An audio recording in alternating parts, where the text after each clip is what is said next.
शेवटी बॉलिवूडच्या रस्त्यावरच्या प्रेमकथा, सडकछाप लव्ह स्टोरीजचा जो बाप आहे तो सगळ्यांसमोर येऊन बसलाय आणि त्या चित्रपटाचं नाव आहे सय्यारा. एक अशी मूवी जी पाहिल्यानंतर असं वाटतं की कोणीतरी इंस्टाग्राम रीलला जबरदस्तीने 2 तास वाढवून फुल फ्लेज फिल्म करून टाकली. सय्यारा पाहिल्यानंतर काही लोकांचे रिॲक्शन बघून खरंच सांगतो, रामाधीर सिंग बद्दल माझ्या मनात आदर 10 पटीने वाढलाय. त्यांनी खरंच त्यांच्या काळात सांगितलं होतं की जब तक सिनेमा है तब तक लोग चूतिये बनते रहेंगे. पण मग आपण सय्यारा पाहून छाती टोकणाऱ्या लोकांना काही बोलू सुद्धा शकत नाही, कारण बघा, छावा पाहून टाळ्या आपणच वाजवल्या होत्या. भाऊ, बॉलिवूडचा हा सरप्राईज नाही, हा तर सरळ सरळ धोका निघाला. नाव सय्यारा.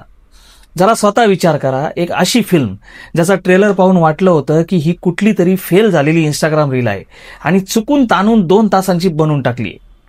पण आज तीच फिल्म बॉक्स ऑफिसवर असे झेंडे रोवत आहे जसं काही एखाद्या बाबाचं वरदान मिळालंय. मुलगा मुलगी, हृदयभंगाचं दुःख, इमोशनल ओव्हर ऍक्टिंग आणि फालतू कवितांचा भडीमार, ह्याच मसाल्यापासून सय्यारा बनला आहे. आणि कसं काय चालतोय देव जाणे. सर्वात आधी कोणीतरी त्या डायरेक्टरला शोधून आणा. त्याचे पाय नाही दाबायचे, पण सलाम ठोकणं बनतंय. डायरेक्टरला बघून वाटतंय की या विश्वातला सगळ्यात दुःखी जीव तोच आहे. डायरेक्टर क्लिअरली ब्रेकअपमधून जात होता जेव्हा ही कथा लिहिली असणार. स्क्रिप्ट लिहिताना बॅकग्राऊंडला अरिजित सिंग चालूच होता आणि टेबलवर लिहिलेलं होतं, इसमें तेरा घाटा मेरा कुछ नहीं जाता. डायलॉग्स काय सांगू, तेही फॉरवर्डेड व्हॉट्सअप मेसेज सारखे आहेत. मैं उस मोड पर खडा हूं जहां तुमने मुझे छोड़ा था. प्रत्येक सीनमध्ये एकच टार्गेट, ऑडियन्सचं इमोशनल टॉर्चर. प्रेक्षक रडतायत, टाळ्या वाजवतायत, रिव्ह्यू देतायत, लाईफ बदलली. डायलॉग्स असे आहेत जसे 2010च्या फेसबुक सॅड स्टेटसचा डायरेक्ट कॉपी पेस्ट. तुझ्या विना मी मेलेलोय, तू माझं आयुष्य होतीस, आता मी जिवंत आहे पण रिकामा आहे. भाऊ, मी खोटं बोलणार नाही, पण इतका सॅड LICचा एजंट सुद्धा नसतो, किंवा एखाद्या इन्शुरन्सच्या ऍडमध्ये मेलेले पुरुषही एवढं दुःखी दिसत नाहीत. सय्यारा मूवी नाही, हा एक फुल ब्लोन सॅडनेस कल्ट झालाय. मी खात्री देतोय 80% लोक सिनेमा पाहायला नाही तर स्वतःचे जुने प्रेम आठवायला गेलेत.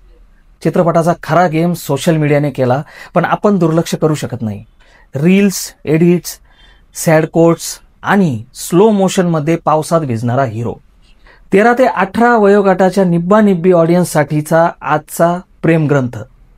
आणि हीच ती ऑडियन्स जी आज सय्यारा बघून रडते, उद्या ब्रेकअप करून त्यांचे डायलॉग्स बायोमध्ये ठेवतील. Instagram bio update, left with memories right with pain, #Saiyaara. भाऊ, तुला बायो अपडेट करायची गरज नाही, 10वीच्या बोर्डाचा पेपर दे आधी. ऍक्टिंग बद्दल सांगायचं झालं तर हिरोईनचं दुःख पाहून वाटतं की कोणीतरी कांदा चिरतोय आणि थांबतच नाहीये. आणि हिरो भाऊचा हेअरस्टाईल ऋतिक रोशन सारखा, पण एक्सप्रेशन तुषार कपूरच्या लेवलची, तीही आठवडाभर ब्रश न केलेल्या. एका सीनमध्ये दोघं एकमेकांना 2 मिनिटं बघत राहतात. बॅकग्राऊंडला अरिजितचा डुप्लिकेट आणि slow zoom in out. Direct करताय का इमोशनली छळताय? हिरोचा हेअरकट आणि हिरोईनचं एक्सप्रेशन, दोघं एखाद्या फेलियर ऍक्टिंग बॅचमधून आलेले वाटत होते.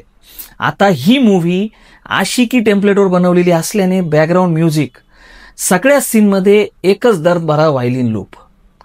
भात सांडला, सॅड म्युझिक. फोनचा बॅलन्स संपला, सॅड म्युझिक. कुत्रा भुंकला, सॅड म्युझिक. सूर्य उगवला, सॅड म्युझिक. इतकं दुःख कुणाच्या जीवनात नसतं जे इथे घुसडलंय मोहित भाऊंनी. थिएटरमध्ये पब्लिक एवढं रडतंय की एन्झायटी पेशंट वाटतायत. थिएटरमधून बाहेर पडल्यावर वाटेल इतकं दुःख खरंच नसतं. सोशल मीडियामुळे ही पोरं हार्टब्रेक सर्व्हायव्हर बनलीत. थिएटरच्या बाहेर काय दृश्य, मुलगी चप्पल काढून चेहरा झाकून रडते, मुलगा आतमध्ये शर्ट काढून छाती बडवत होता, एखादा कोपऱ्यात बसून ओरडतोय, मार साले को, फार वाईट केलंय. हे काय सुरू आहे इंडियामध्ये? असं चालणार? याच्यासाठीच आपण ग्लेशियर्स वाचवतोय, ऑक्सिजन वाचवतोय. मूवीचं नाव सय्यारा नको, सॅड यारा हवं होतं. सोशल मीडियाने सय्याराला ब्रेकअप अँथेम बनवलंय. रील्सवर कमेंट बघा, this touch my soul, my ex needs to watch this movie, I am not crying but you are. Honestly सांगतो, मूव्ही टेक्निकली ॲव्हरेज, ना काही नवं कन्सेप्ट ना डीप मेसेज, फक्त इमोशनल एक्सप्लॉयटेशनचा 3 तासांचा कोर्स. पण पब्लिक म्हणते दिलाला भिडली. पब्लिक एकाच गोष्टीवर चालते, जे व्हायरल तेच खरं.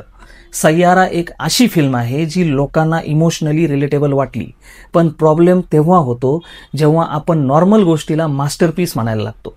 फिल्म एंटरटेनिंग आहे, पण रियालिटीमध्ये हा इमोशनल ट्रॅप आहे. रिलेटेबल दाखवताना आपण क्रिंजला मास्टरपीस म्हणायला लागलोय.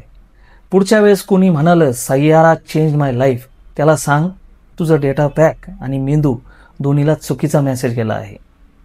आणि हा व्हिडिओ इथपर्यंत पाहिला असेल तर लाईक करा, शेअर करा आणि लक्षात ठेवा, सिनेमा बघायला जाताना डोकं पण घेऊन जा.